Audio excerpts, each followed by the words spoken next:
جو اللہ سے ڈرتا ہے اس سے نہ ڈر، اور جو اللہ سے نہیں ڈرتا اس سے ڈر۔ پوچھا گیا مولا اس کا مطلب کیا ہے؟ فرمایا جو اللہ سے ڈرتا ہے وہ کبھی تجھ پر ظلم نہیں کرے گا،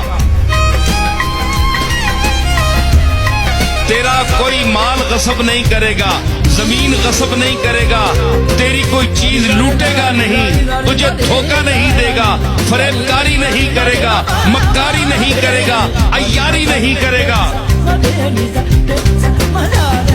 اور جو اللہ سے نہیں ڈرتا اس سے ڈر، وہ کمبخت ایک سانپ ہے جو ڈسے گا، موقع پا کر تجھے ڈس جائے گا۔ یہ علی المرتضیٰ کا ارشاد مجھے چلتے چلتے یاد آ گیا۔ تو کیا ہے اللہ سے ڈر؟ کیوں؟